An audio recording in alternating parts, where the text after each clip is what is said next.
La globalización ha reestructurado la forma de hacer negocios en las economías del mundo. Y eso es lo que nos mueve en la ingeniería agroindustrial. El ser capaces de procesar productos alimenticios y competir en mercados más exigentes nos lleva a ampliar nuestro conocimiento, donde profesionalizarnos es abrir campos ilimitados de acción.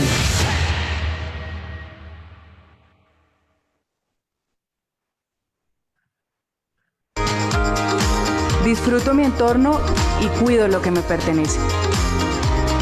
Amor por mí. Soy parte de una nueva generación.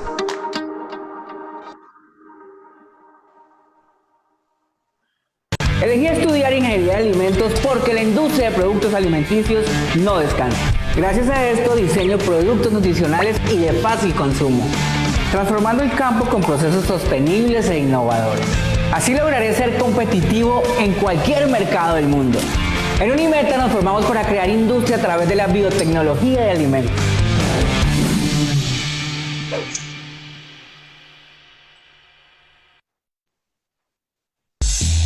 Rompe tus límites. Sé parte de una nueva generación.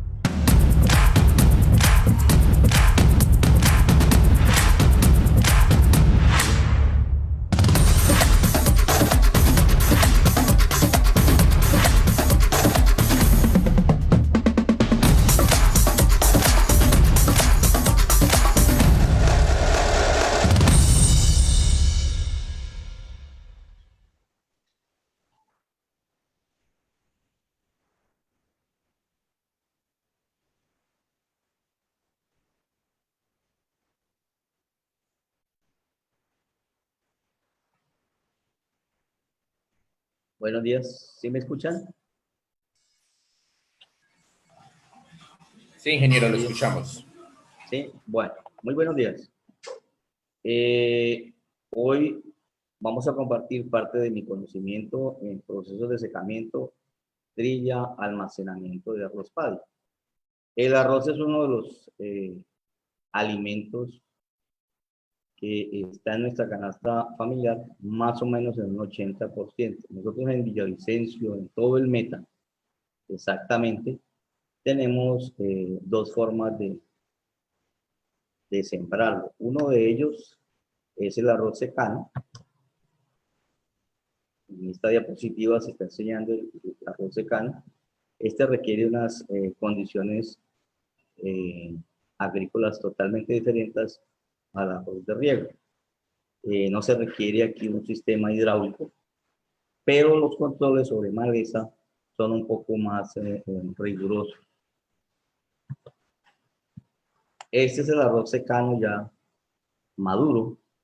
Fíjese que tiene ya unos granos formados con cierta consistencia. Esta es la forma como se cosecha el arroz secano. Entonces, con esta maquinita vamos a recolectarlo. Esto debe ser previamente concertado con el dueño de la combinada, o si el agricultor pues posee la combinada, muchísimo mejor, porque a los 120 días de cumplido debe recolectarse, o si no vamos a tener problemas de grifamiento. ¿El grifamiento qué es? El grifamiento es el hecho de que lluvias fuertes, soles fuertes, empiezan a reducir no el tamaño, sino el templado del arroz. Entonces vamos a obtener un arroz prácticamente partido. Muy bien, esta es la otra variedad de siembra. Este es el arroz de riego. Fíjese que tiene, en este momento nosotros vemos un arroz totalmente inundado, pero no es porque se haya hecho a las malas, sino que este es el sistema de siembra. Aquí se deben tener unos sistemas hidráulicos muy bien montados para poder hacer este tipo de siembra. Este ya es el arroz de riego en proceso de maduración. Y este ya es el arroz de riego maduro. Fíjese que los granos son un poco más gruesos. Eso que le da al agricultor como ventaja, que va a ser un arroz un poco más pesado, pero entonces al llegar al molino se le va a castigar precisamente por eso, por la cantidad de humedad que tiene. Estos son arroces que pueden llegar entre 30 y 32% de humedad fácilmente, pero son granos que llegan un poco más limpios. Este es el arroz de riego ya seco, fíjense que ahí todavía conserva la envoltura. Esa cascarilla es la que va a protegerlo pues en el momento del secamiento. Y esta es la forma como se recolecciona el arroz de riego. Wow. Muy bien, estas son las variedades que podemos encontrar en el mercado. O sea, hay cualquier cantidad de variedades, más o menos uno maneja unos entre 300 y 400 variedades. De pronto en la mesa se nos hace muy parecidos todos, pero no. Ellos se diferencian por el color, por el tamaño, por el grosor, por la guma, incluso por la cantidad de almidón. Entonces hay algunos que tienen un poco más de almidón que otros. Bueno, aquí nos vamos a detener un poquitico más. De pronto ustedes se acordarán en alguna época en Villavicencio que hubo una cosecha bastante grande. En esa época el predominante era el Orisica 1 y el Sica 8 y un poquito de línea 2. Entonces el Orisica 1 es el que vemos aquí en la primera toma. Ingeniero Freddy, Señor. Inge, nos dice Victoria Calvo que no estamos compartiendo las diapositivas. Que no las estamos compartiendo. Si no, no las estamos viendo. Entonces en la parte de abajo donde dice compartir pantalla, ahí lo puedes hacer. Podría ver. Si yo le di ahí compartir pantalla, pero ¿qué pasaría?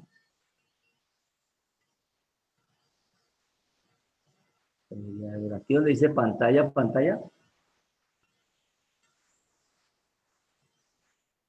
Aquí dice pantalla, en la donde dice pizarra, ¿será? No, ahí donde hiciste compartir pantalla, seleccionas la presentación que vamos a compartir. Sí, pero ¿será aquí en PowerPoint? Sí, señor. La debes tener abierta. Ahí. Dame un segundo, está cargando. Sí, señor. Ahí es. Sí, señor. Dale Bueno. F5. ¿Arrancamos de nuevo? Sí, yo creo que sí, profe. Sí, bueno, listo. Buenos días, entonces hoy vamos a trabajar sobre procesos de secamiento, trilla y almacenamiento de arroz paddy. Bueno, nosotros en el Meta tenemos dos tipos o dos formas de obtener el arroz, dos formas de cultivarlo. Uno es el arroz secano. El arroz secano.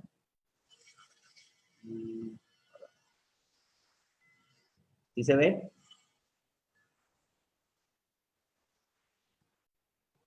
Este arroz secano es el más cultivado en la zona del Meta porque no requiere un sistema hidráulico complejo, pero tiene como problema que hay que realizarle mayor control de orden fitosanitario.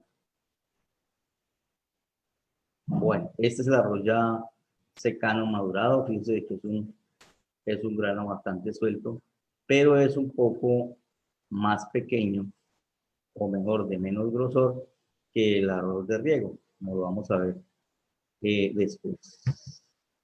Bueno, este es el arroz secano, ahí están haciendo una muestra. Ese muestreo hay que hacerlo cada 10 o cada 15 días, como máximo. Hay personas que lo hacen entre 3 y 4 días para estar revisando que realmente esté dando las condiciones que se les da. Bueno, muy bien. Con esta máquina combinada es que se hace la recolección del arroz secano. Esta es la otra forma de sembrar el arroz. Este es el arroz de riego. Fíjense que aquí tenemos prácticamente un sistema hidráulico que inunda las plantas de arroz. Aquí ya tenemos una muestra más visible del arroz de riego. Este está ya en proceso de maduración. Y aquí ya tenemos el arroz de riego maduro. Fíjense que el grano es un poco más grueso. Este le ofrece un poco de ventaja al agricultor porque es un arroz un poco más pesado. Pero cuando llega al molino, resulta que este tipo de arroz tiene más humedad. Aquí se pueden encontrar fácilmente arroces entre 30 y 32% de humedad. Esta ya es la espiga del arroz riego, fíjense que es un poco más grueso. Ahí el arroz de riego conserva su protección. En ese momento, este arroz se llama arroz palma. Bueno, este es el sistema de recolección del arroz de riego. Y se echan los caballones con las eras prácticamente inundadas. Bueno, estas son las variedades de arroz. Podemos encontrar más o menos entre unas 200 y 250 variedades de arroz. De pronto nosotros en nuestro plato lo vamos a ver todo igual, pero resulta de que no. Fíjese que tiene unas connotaciones de color, de tamaño y grosor totalmente diferentes. ¿Listo? ¿Alguna pregunta hasta ahí? ¿Preguntas, dudas? ¿Dudas, preguntas hasta ahí? No, señor, si quiere, ingeniero, vamos avanzando y a medida que empiecen a generarse en comentarios y preguntas. Bueno, perfecto. Bueno, estas variedades las escogí porque estas son las que vemos en Java, ¿no?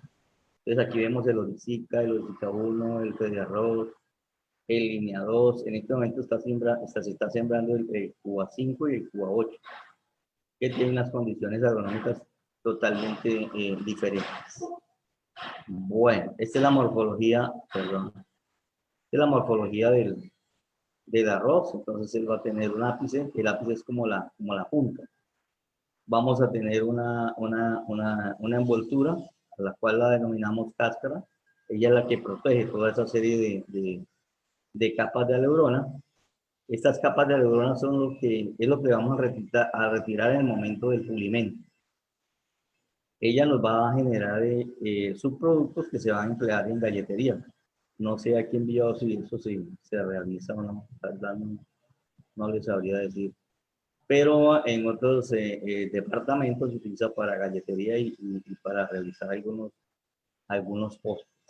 También vemos el endospermo, el embrión, que es la parte más proteica, y la gluma. Las glumas son simplemente unas hojitas en la parte de donde se sostiene el grano. Bueno, aquí ya empiezan las etapas prácticamente de recepción del grano. En esta etapa entonces hacemos dos pruebas, una prueba presuntiva y una confirmativa.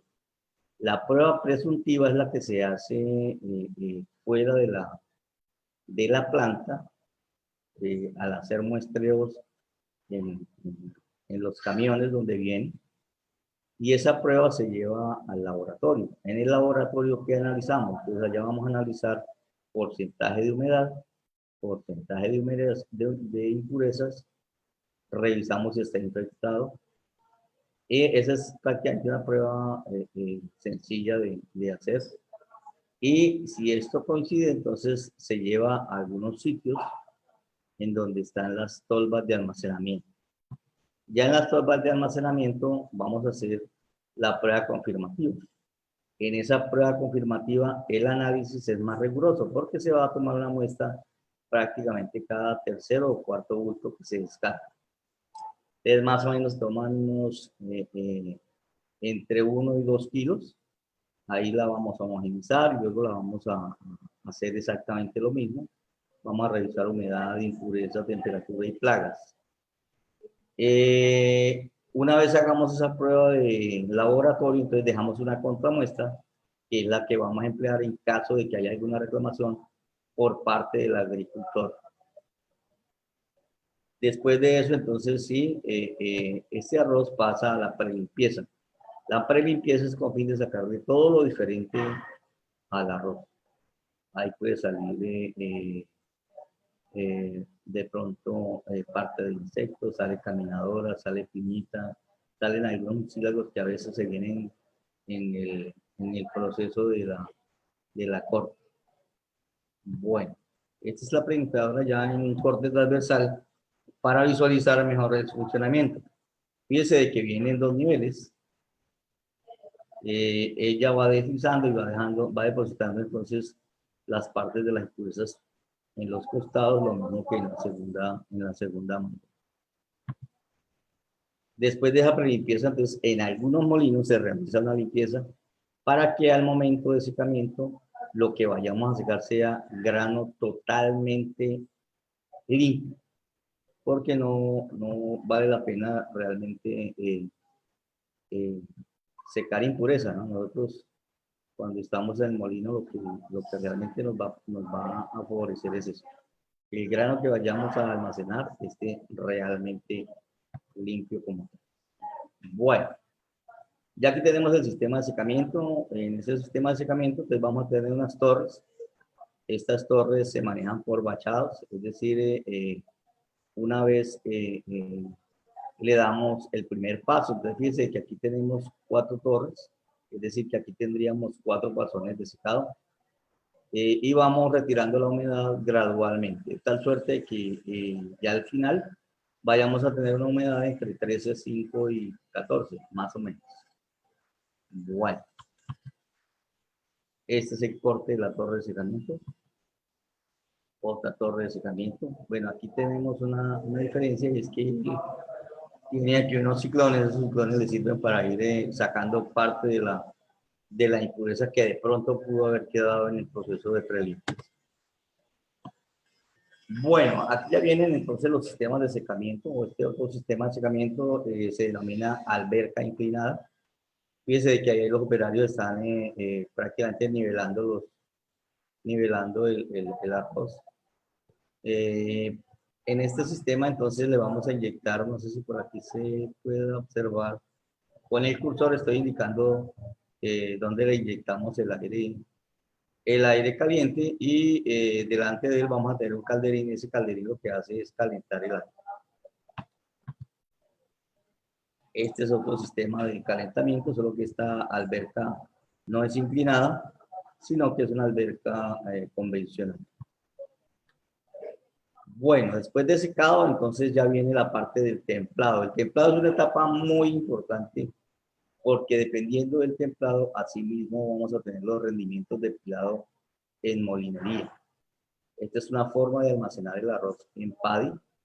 Esta forma se denomina almacenamiento en piscina. Fíjese de que a los lados, a los costados, tenemos unos bultos de arroz del mismo paddy. Con eso hacemos entonces como las barreras para ir depositando el arroz ahí en esa piscina. Bueno, en esas condiciones el arroz hay que estarlo monitoreando constantemente. ¿Qué le vamos a revisar? Le vamos a revisar humedad y temperatura.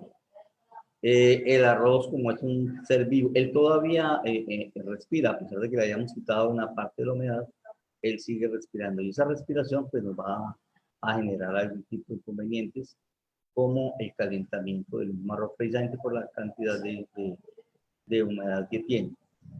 ¿Es una humedad segura? Sí, por 13% incluso ya es más que suficiente, pero Villavicencio, por las condiciones de humedad relativa tan altas, puede generar algún tipo de problema de humedecimiento, y ella empieza a tener deméritos comerciales en su proceso de almacenamiento. Entonces ahí vamos a tener granos ambarinos. El grano ambarino es una pérdida de calidad bastante considerable. Y el dolor de cabeza se presenta cuando vayamos a comercializarlo. Entonces, cuando nosotros hagamos el análisis total de un lote, eso va a hacer que el precio nuestro no valga lo que de pronto nosotros tenemos considerado en un presupuesto de gastos. Bueno, esta es otra forma de almacenamiento. Estos son silos metálicos. Aquí hay que tener cuidado porque estos hilos metálicos se deben acondicionar previamente. ¿Ya? ¿Sobre qué lo vamos a acondicionar? Entonces lo vamos a acondicionar sobre todo en la parte de saneamiento industrial. A veces estos se utilizan para posteriores cosechas. Entonces, si ya ha tenido soya, hay que prácticamente hacer un barrido total de esa soya, hacer un control de insectos, hacer un control de prácticamente todas las plagas que más adelante vamos a ver. Bueno, estos son silos de doble camisa, son totalmente diferentes a los anteriores. Ellos poseen ductos de aireación. Vamos a ver por aquí, más o menos. Por aquí entonces le hacemos la inyección de aire en caso de que el arroz se recaliente, va a ser fácil nuestra labor para hacer los controles. Entonces, también le realizamos control de humedad, que es lo básico, para evitar que el grano se nos ambarine. Muy bien, bueno, ahora venimos a la parte de plagas. Estas son las plagas que nosotros debemos controlar en la parte de almacenamiento de arroz palma. Tenemos la Trogoderma granarius, ella tiene el poder de romper el grano, que ese es el problema más grande. Entonces vamos a tener mermas a la salida. El problema es que como estamos respondiendo por un tonelaje, lo ideal es que cuando nosotros lo saquemos a la trilla, tenga el mismo tonelaje y vamos a tener menor cantidad, ¿no? Parece mentira, pero esta plaga genera bastantes pérdidas. Este es otro insecto, este es el citófilo sea maíz. Sea maíz no quiere decir que solamente ataque el maíz, también ataca al arroz. Y de una manera sorprendente porque ella le abre cavernas al arroz. Este también es otro enemigo del arroz, la Rhizoperta dominica. Abre también cavernas en el arroz. Los que acabé de mencionar son insectos de orden primario, es decir, que tienen poder de masticar el arroz y poder ir a hacer cavernas. Este barrenador no rompe el grano, pero sí se come la harinita, lo que va soltando el primario, él se lo va consumiendo. Es un insecto secundario que pues realmente lo que hace es comer las sobras del primario. Bueno, vamos a ver entonces otra plaga que también debemos controlar en el arroz. Este es el músculo, es un ratoncito pequeño, este es el ratón que encontramos en las casas de familia. Esta es la rata norbergica, esta es la rata que vemos en el campo. Fíjense que tiene las condiciones morfológicas totalmente diferentes. La nariz es un poquitico chata y de orejas más cortas. Y un color casi que café, ¿cierto? Este es el que nos angustia muchas veces y lo vamos a ver en la casa. Esta es la rata de cantarilla o rata negra, ocasiona bastantes problemas. Consume más o menos el 30% de su peso corporal. Ese es el gran problema con esta plaga. Bueno, muy bien. Adorables las palomas, pero en el caso industrial son bastante dañinas, por eso se considera como una plaga. Ellas viven constantemente en acecho de cualquier parte del arroz que se le deje por ahí en algún sitio, ¿no? En el sitio del molino. Para ello se han empleado pues algunas trampas, pero realmente el volumen de ellas es tan grande que lo único que ha sido como eficaz para el caso de la molinería han sido aquellos dispositivos sonoros que emiten los ruidos del gavilán, que ese sí los asusta, o de los búhos. Bueno, este pájaro chamón lo hay aquí en Villavicencio, pero parece que se ha ido dispersando un poco más hacia el Casanare. También es otro considerado como plaga. Aquí tenemos las abuelitas torcasitas, que son las famosas tortolitas que denominan nuestras abuelitas. Este es otro tipo de paloma, pero es un poquitito más grande. Esta es la torcasita. Bueno. Muy bien, ya en el proceso de trilla, fíjense que vamos a traer un arroz con algo de cáscara, por eso se llama arroz palio. También hacemos un barrido respecto a las impurezas que quedan. ¿Por qué se hace este barrido? Porque si, por ejemplo, el arroz ha tenido 2 años de templado, es decir, 2 años almacenado, pues va a tener algún tipo de pérdida. Esas pérdidas estarían reflejadas en todo el daño que nos han hecho los insectos primarios. Fíjense que han dejado algunos agujereados. Entonces, va a salir algo de impureza dentro del grano. Nosotros lo que queremos es trillar arroz paddy completo. El primer paso que vamos a hacer es el descascarado. En el descascarado solamente vamos a remover la cascarilla. Es decir, que aquí vamos a obtener entonces el grano moreno. El grano moreno es aquel que conserva todas las propiedades nutricionales que nosotros en el proceso de pulimento se la vamos a quitar. Por eso es aconsejable de que el arroz se consuma moreno. Pero las condiciones culturales nuestras de orden gourmet, pues parece que no nos ha permitido aterrizar esa parte. Bueno, muy bien. Ya como lo tenemos descascarado, entonces vamos a pasar a la mesa de enzimétrica. En esta mesa de enzimétrica nos vamos a ayudar con esta maquinaria para separar el arroz que ya ha sido descascarado del que todavía conserva esa cáscara. Entonces aquí vamos a obtener arroz moreno y arroz con algo de arroz moreno y arroz paddy. Arroz paddy que todavía conserva esa cáscara para devolverlo al ciclo. Bueno, esta es otra mesa enzimétrica. Y aquí ya viene el proceso gradual de pulido. Entonces aquí en esta parte lo vamos a mandar hay algunos molinos que tienen 2 y hasta 3 conos pulidores. Eso hace que el grano vaya saliendo un poco más claro y podamos tener un arroz excelso, que es lo que casi todas las amas de casa requieren. Esta maquinita hace el pulido final, que es un brillo que le da. En este momento a veces se adicionan algunos aceites con el fin de darles un poco más de tonalidad. Controles, entonces, ¿qué controles vamos a hacer? Pues, cuando empezamos la trilla, vamos a empezar a hacer controles de cascarilla. A veces la máquina descascaradora está mal ajustada y alcanza a pasarse algunos granos enteros. Esa sí es la ayuda que nos darán algunas aves a la salida, porque casi toda la cascarilla la enviamos en la parte trasera de nuestra planta de procesamiento.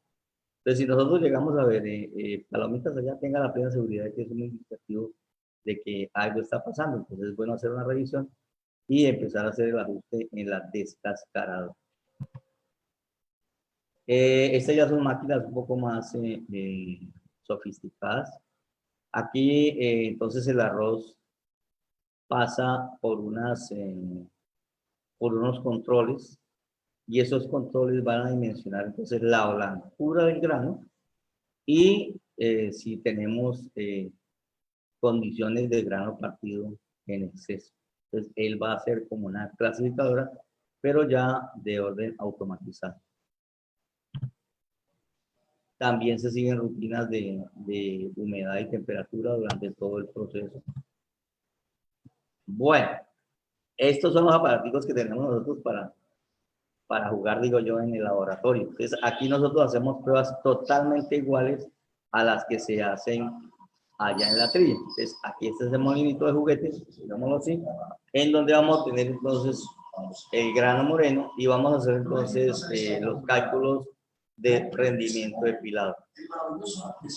Este nos va a servir entonces ya para hacer la molinería, un proceso gradual de pulido.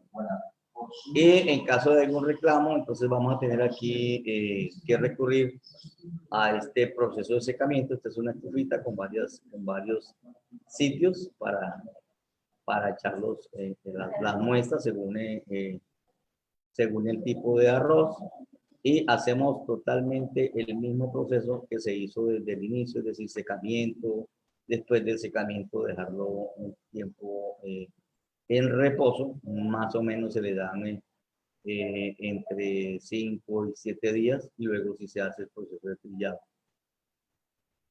¿Listos? Bueno, esa es prácticamente toda la presentación. Si tienen alguna pregunta, ustedes dirán.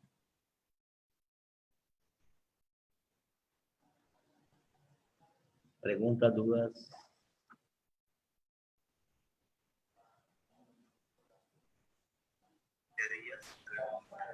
¿Alguna pregunta sobre de pronto molinería? Y hasta el momento no tenemos preguntas, entonces yo creo que avancemos. Señor. Hasta el momento no tenemos preguntas. Ah, bueno, listo. El arroz entonces es originario de Asia. Él nos aporta vitaminas y minerales. Es un carbohidrato que nos genera una energía, pues digamos, rápido. En este momento, quien está sembrando más arroz es el Casanare. Se le ha facilitado porque es una región húmeda y tiene más o menos un porcentaje de producción de 5.7 toneladas por hectárea. El arroz nos aporta niacina, vitamina A, vitamina D, tiamina y riboflavina.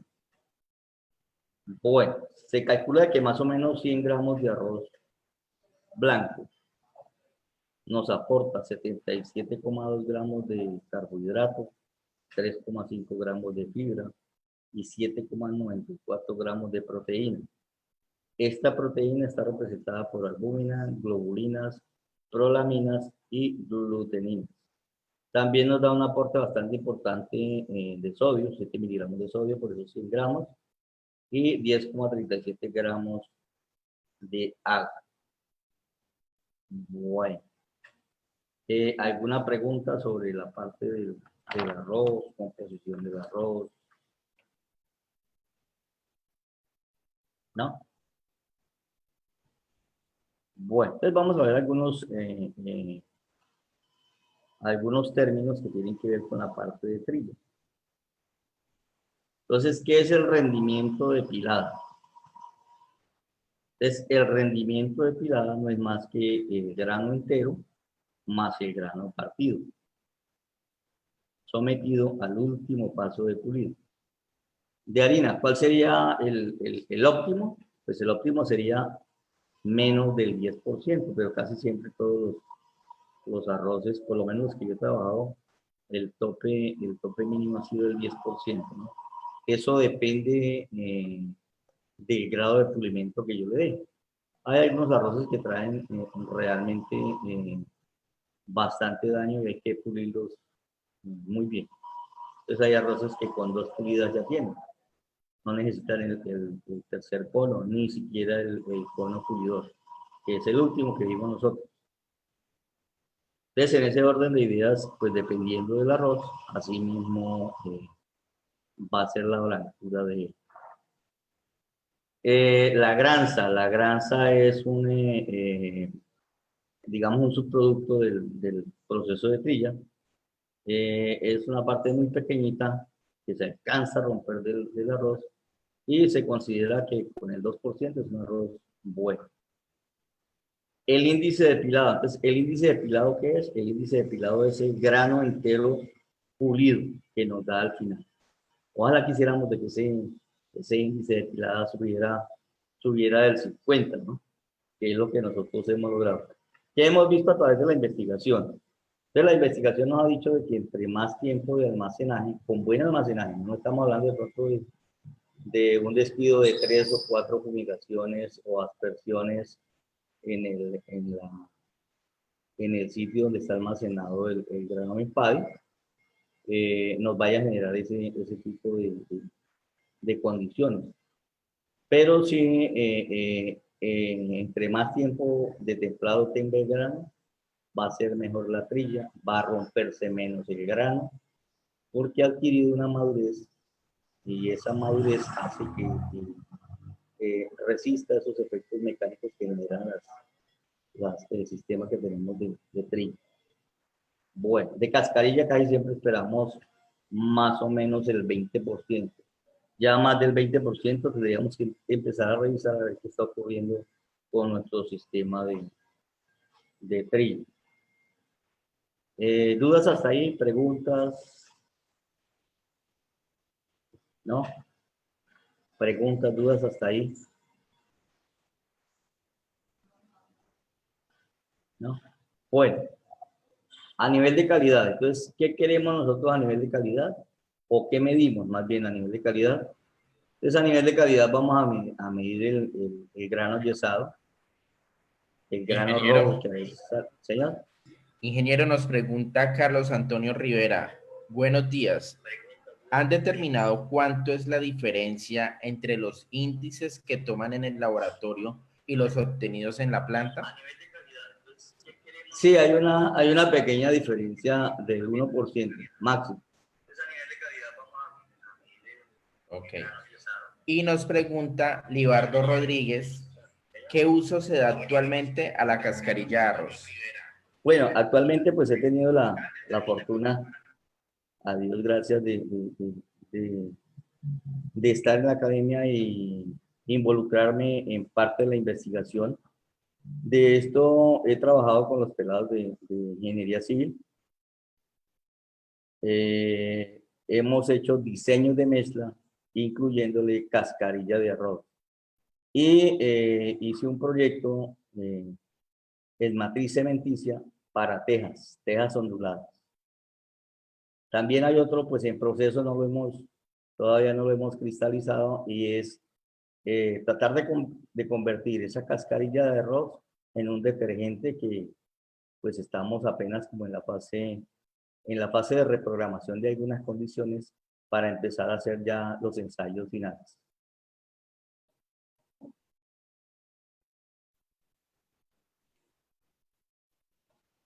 ¿Sí me escucharon? Sí, sí. Sí, señor.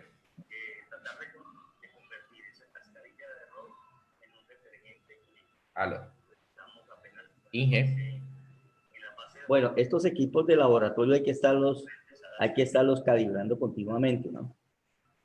No quiere decir que esa sea la norma que siempre se vaya a regir, ¿no? Hay que estar revisando entonces qué estamos nosotros mezclando en el molino y tener exactamente las mismas condiciones que están en el molino, llevarlas al molino de prueba, que es lo que tenemos en el laboratorio, para que la elasticidad, la tolerancia que tenemos ahí no vaya a rebasar, porque sí, si usted está trabajando un grano largo y lo mezcla con uno más cortico y de pronto un poco más ancho, las diferencias van a ser bastante grandes. Y entonces, pues no tendría sentido hacer una prueba diferente a lo que estamos manejando. Debe ser muy similar a lo que estamos manejando en molinería. Es para eso se hace una clasificación ahí mismo en el laboratorio y se revisa si de pronto la mezcla es 2-1 o 1-2 o vamos a manejar un grano un poco más fortalecido en la etapa de madurez con más verde, digámoslo así, porque tiene una etapa menor de maduración. Entonces todas esas condiciones van a contar.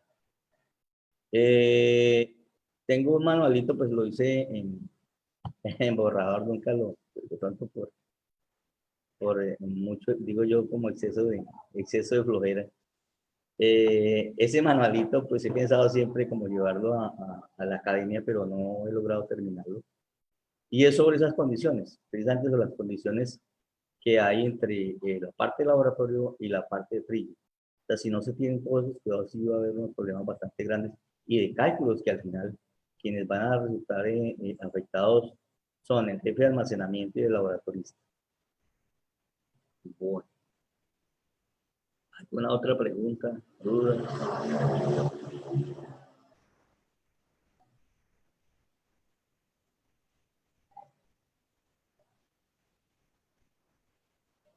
Bueno. Bueno, estamos entonces en la parte de calidad. Entonces, la calidad que vamos a tener grano yesado. ¿Cuál es el grano yesado? Aquel que ustedes revisan bien detalladamente y van a encontrar en la mitad una parte blanca, muy blanca, parecido a la tiza. Entonces, ese nos va a ocasionar problemas a nivel culinario, porque esa cantidad de almidón hace que se pegue con el otro. Cuando yo le hago la formulación con el agua, que se va a adherir al otro y vamos a obtener un arroz que sale como en bolas, ¿no? En bolas, o sea, pegadito. Y eso es lo que a las señoras no les gusta, ¿no? Que salga así como, que salga como pegado el arroz, sino que sea más bien sueltito. Entonces, cuando ocurre eso, hay que cambiar las formulaciones culinarias.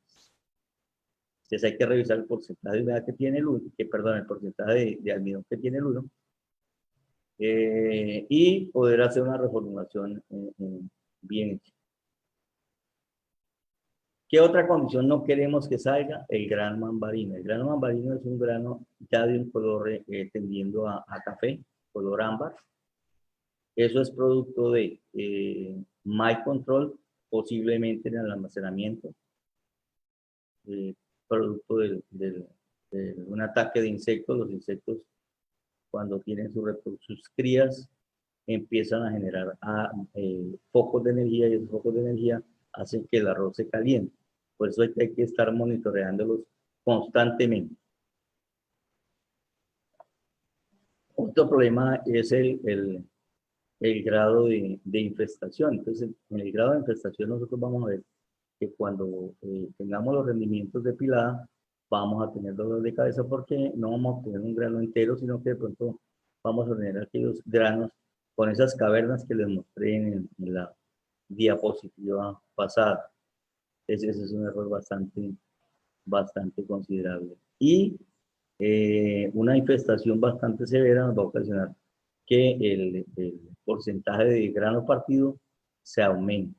Nosotros queremos es que ojalá en lo posible el arroz salga entero, totalmente entero. Bueno, el otro dolor de cabeza es el grano rojo, pero ese grano rojo sí ya se tiene que controlarse en la cosecha.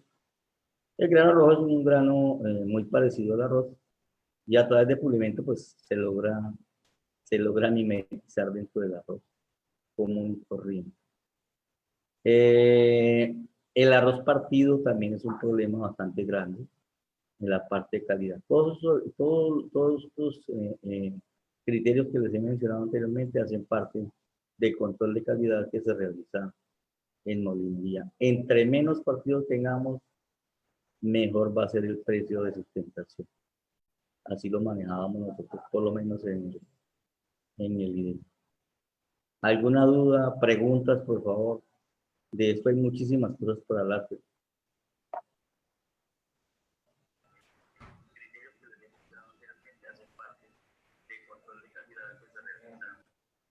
¿Preguntas? Ingeniero, aún no tenemos preguntas en este momento. Señor. No tenemos preguntas en este momento. Bueno, listo. Bueno. No sé si de pronto les gustaría escuchar algo de las formulaciones que hemos hecho a nivel de investigación. ¿Sí les parece?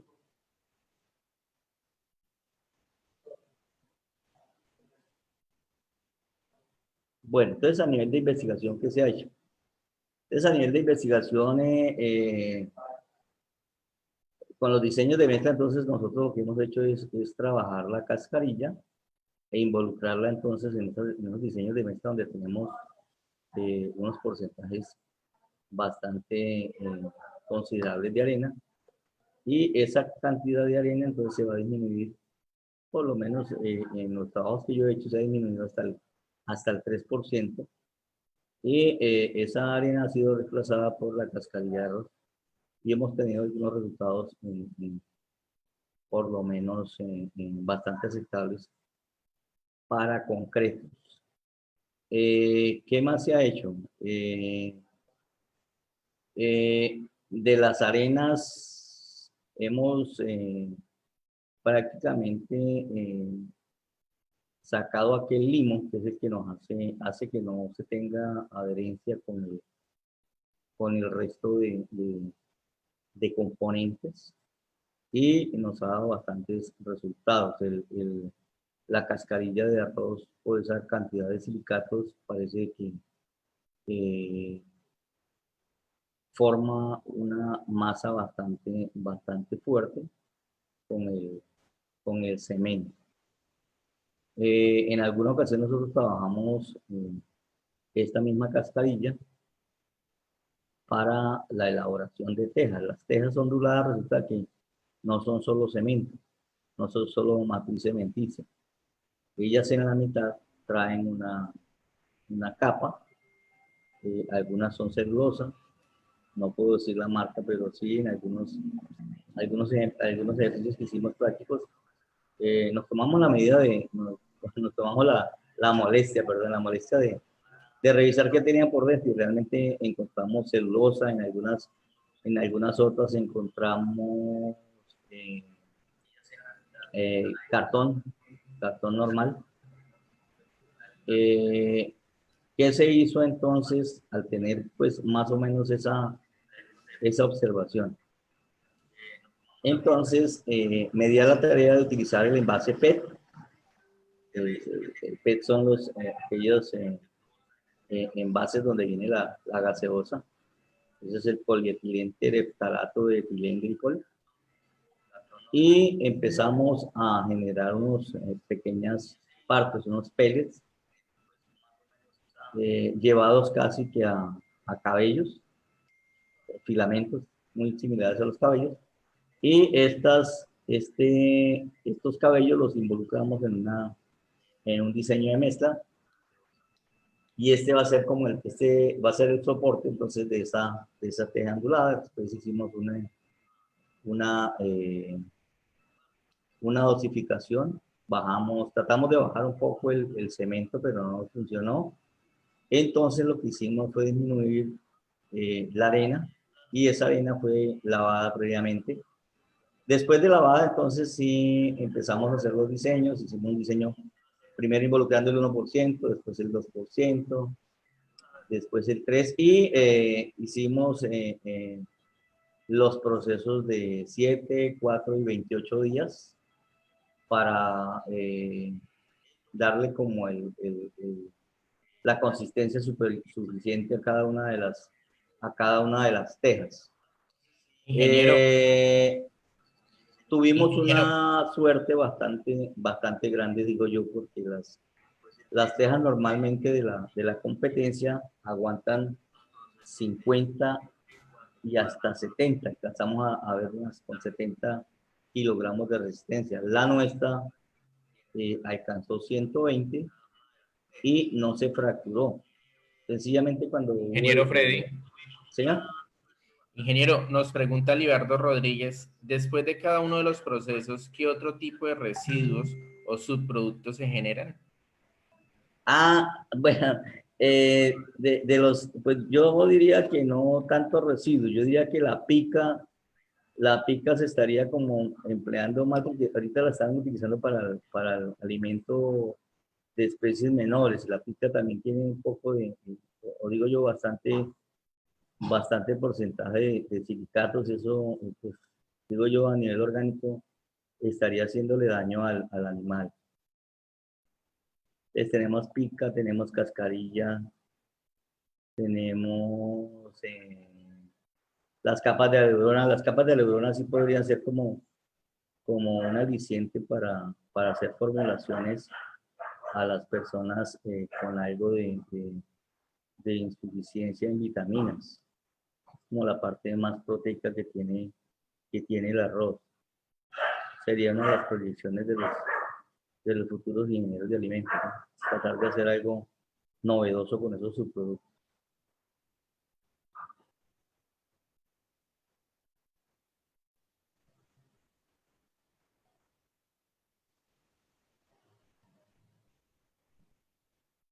Sí, señor. ¿Tiene más preguntas, dudas? No, señor, no hay más preguntas.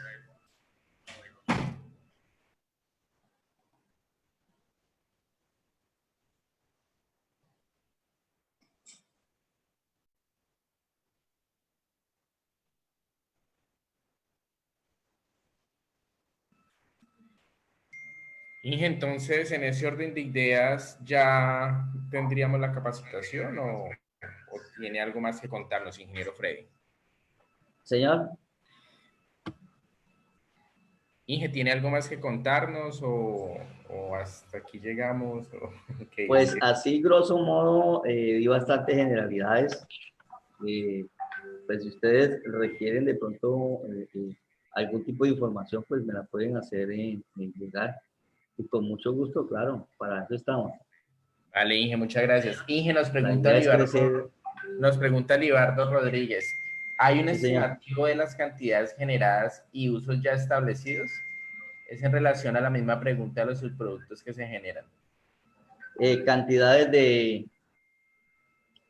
pica. Sí, claro. Es más o menos de subproductos vamos a tener entonces el 20% de cascarilla, el 2% de granza, el 10% de harina,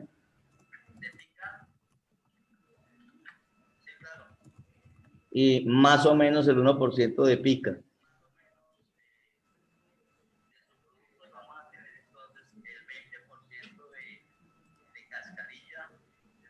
Vale, Inge, muchísimas gracias. Sí, señor. No, señor, para servirle. Cualquier cosa, pues estoy ahí a disposición. Ustedes me pueden hacer llegar las preguntas al WhatsApp y con mucho gusto. Vale. Ingeniero Freddy Gabriel, muchísimas gracias. Cualquier cosa, créame que las personas interesadas lo van a contactar y nos van a contactar en Unimeta. Y pues recordarles a todos que tenemos inscripciones abiertas para el periodo 2020 AB en nuestros programas de Ingeniería, Ciencias Administrativas, Derecho y Ciencias Sociales y Arquitectura. Entonces, muchísimas gracias. Muchas gracias. Muchas gracias a ustedes que me brindaron el espacio, a la ingeniera Andrea por ser tan especial, y a Dios, que gracias a él estamos así, por lo menos cobijados con el manto de sanidad. Muy amable, muchas gracias y hasta una nueva oportunidad. Igualmente, hasta luego, ingeniero. Bueno. Y muchas gracias a todos por su participación.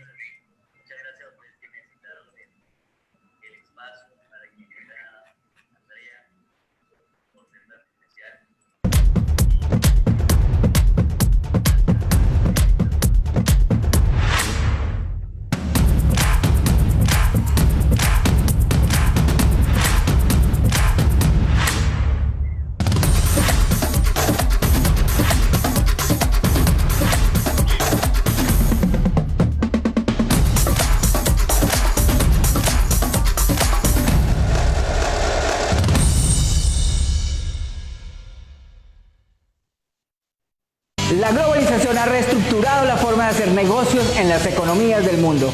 Y eso es lo que nos mueve en la ingeniería agroindustrial. El ser capaces de procesar productos alimenticios y competir en mercados más exigentes nos lleva a ampliar nuestro conocimiento, donde profesionalizarnos es abrir campos ilimitados de acción.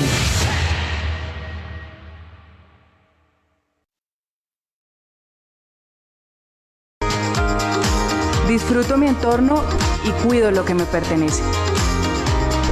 Amor por mí. Soy parte de una nueva generación.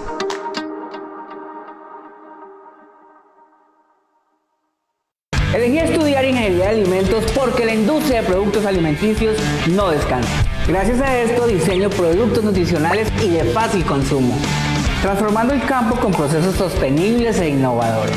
Así lograré ser competitivo en cualquier mercado del mundo. En Unimeta nos formamos para crear industria a través de la biotecnología de alimentos.